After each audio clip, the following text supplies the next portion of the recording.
I don't mean to clickbait or be hyperbolic, but really, is this the death of comic books? Did the coronavirus kill comic books? I understand that comic books can and would live on in other forms, basically digital, but if it's not actual pulp or really any type of paper in my hand, it's not a comic book to me. If it's not something that I can hold in my hand and flip through its actual real life, three-dimensional pages, it's not a comic book. If you can't have pride in the physical collection that you've curated over weeks, months, years, and even decades, it's no longer a comic book collection. Digital has its purpose, and I actually like it myself. How else am I going to get to read all of the early issues containing Superman, Batman, Spider-Man, the Hulk, Fantastic Four, etc.?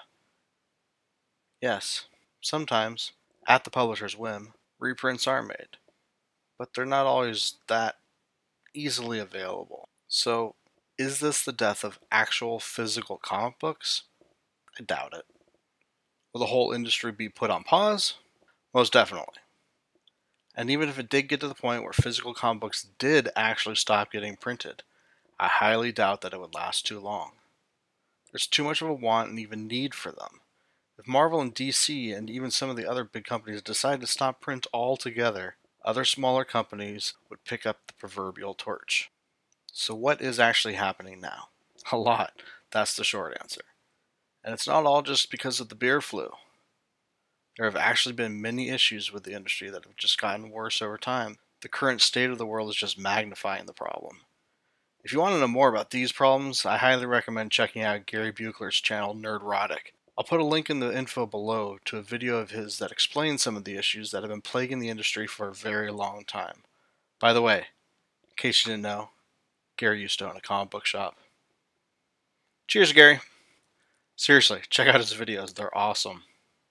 In March, the first new comic book day of the month came around, and you'd be amazed at how little thought or mention there was of the virus. On the second new comic book day, the 11th, everything still seemed to be okay, but you could tell something was up. Something didn't seem right or normal. The only big side effect at the time was that on that same day, the NBA suspended the entire season. And 2 days later, President Trump declared a national emergency. But before President Trump even declared the national emergency, two publishers, as far as I can tell, already started to do something. Valiant Comics and Top Cow.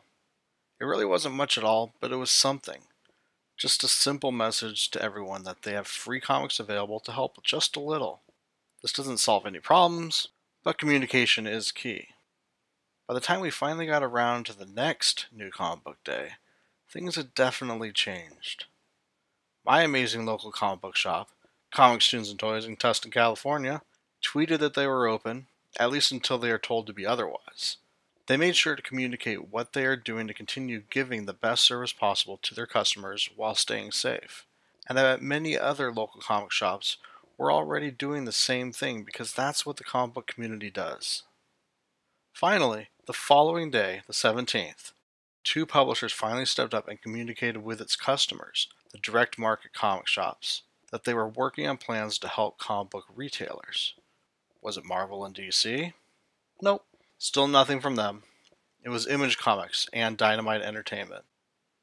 So Image told retailers that they are monitoring the conversation around government-mandated store closures and that they are working with Diamond on making things easier for retailers. They also said that full returnability will be possible for everything from the 16th through the rest of the month, and that come April, updates will come.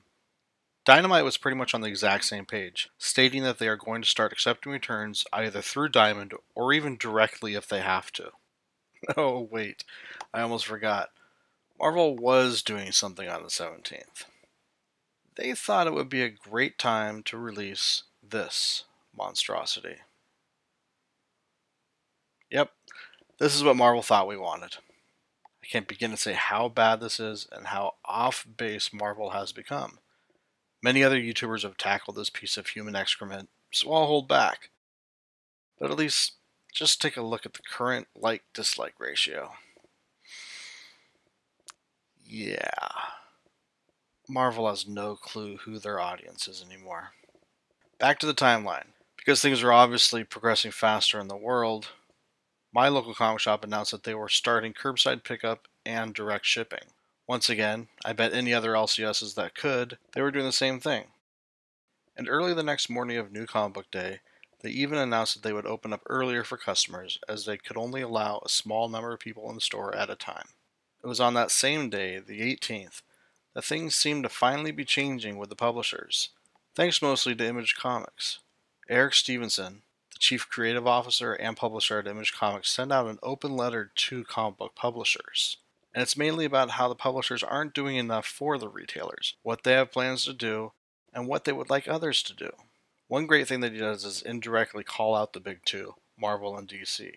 He states that Image may be the third largest comics publisher in the United States, but percentage-wise, that's a long way from number 2.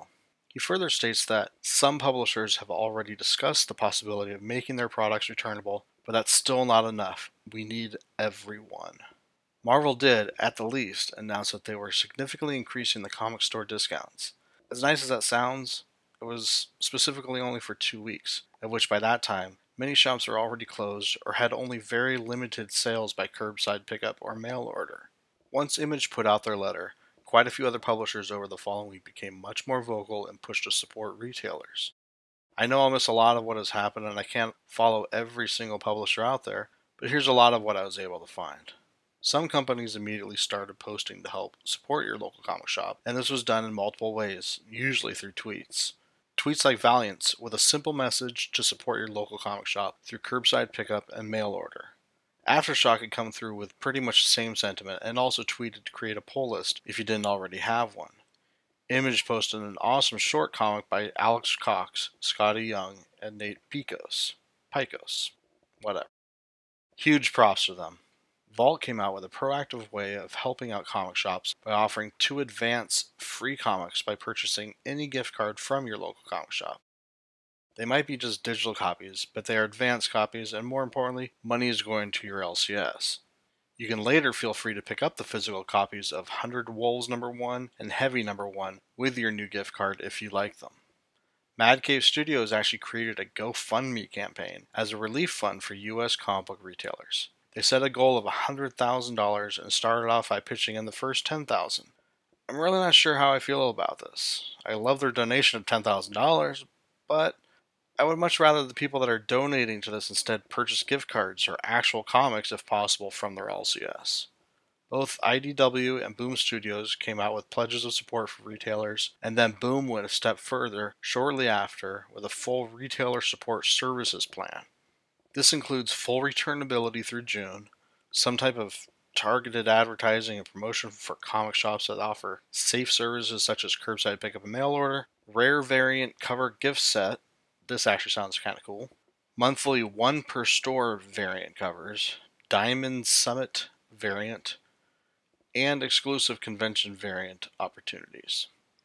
The returnability is the most important one by far, but it's great to see some out of the long box ideas. Dark Horse finally joined in with a statement on the 25th. This seemed more based on Diamond stopping all distribution of comics, but it's better late than never. Oh, by the way, Diamond Comic Distributors stopped all shipments of new comics. Just in case you didn't know. Now that distribution is completely shut down, what are the publishers' plans for releases? First off, I'd just like to say that if any of them decide to release digital without a print counterpart, screw 'em! I won't purchase them. I would hope that you wouldn't either. It's basically a kick to the nards of your comic book shop. Wolfman's got nards! So what are the publishers' plans? Aftershock is shifting its releases by 4 weeks, though I'm not sure that's going to be nearly enough now, but they also posted this over a week ago. Also, somewhat early on, Dynamite announced that they were highly limiting their July releases. Again, a bit dated of a response, but it was something. Finally, on the 30th, they announced that they are pausing all digital and print releases starting April 1st. Mad Cave also joined in stating that all of their April releases will be pushed back and the situation will be assessed on a weekly basis. Valiant kind of chimed in with a statement that let us know that they are basically just waiting to see what is going to happen. They have plans for other things online, like a Bloodshot movie viewing party that already happened, but I haven't seen anything specifically about their comic releases. If you're wondering about Free Comic Book Day, well, I'm sure you can guess. But on March 18th, Diamond announced that Free Comic Book Day would instead be Free Comic Book May. This was to add much more flexibility for retailers, with the then new policies being set up for social distancing, etc. It was an idea, but many retailers and people in charge of the yearly event were not too happy about this. A 31-day-long event for free comics directly competing with regular priced comics would not go over so well. So with a quick backlash from this plan, Diamond changed things up that same day and decided to postpone to a later date in the summer. This was definitely a much smarter route to go. Finally, at the very last second, just 1 or 2 days before the first New Comic Book Day that wouldn't happen, both DC and Marvel announced that they wouldn't be releasing digital comics on April 1st. On the 29th, DC had actually announced that they would still be releasing digital comics on April 1st, but a day later or two, DC decided to push what was planned for an April 1st release to April 29th instead. Marvel waited until the day before New Comic Book Day and made the same announcement. It's quite amazing how much is going on with this situation. And this is just one of many, many types of businesses that are being hugely affected right now. There's just no way to cover everything in one video, but I wanted to make sure people understood what was going on with something that's truly important to me and many other fans like myself. The movies are already being affected, but how will comic book movies and TV shows be made if there isn't any source material? Well, I guess you get something like The Last Jedi and The Rise of Skywalker, but that's another whole video, or 12. I would like to end on 1 or maybe 2 final notes. First, the sad news.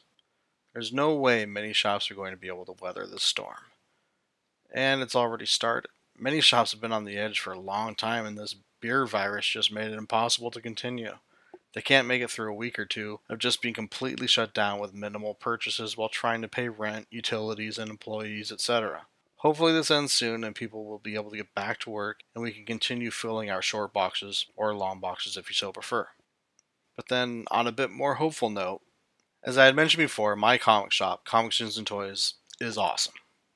They've created an amazing place to hang out, purchase comics, and just have a great time meeting other like-minded people and talking about these stories and characters that are so important to each of us. They go out of their way to keep their customers happy by keeping us apprised of their situation and how we can still purchase comics and have them shipped to us. Heck, they're even still looking to purchase comics from us.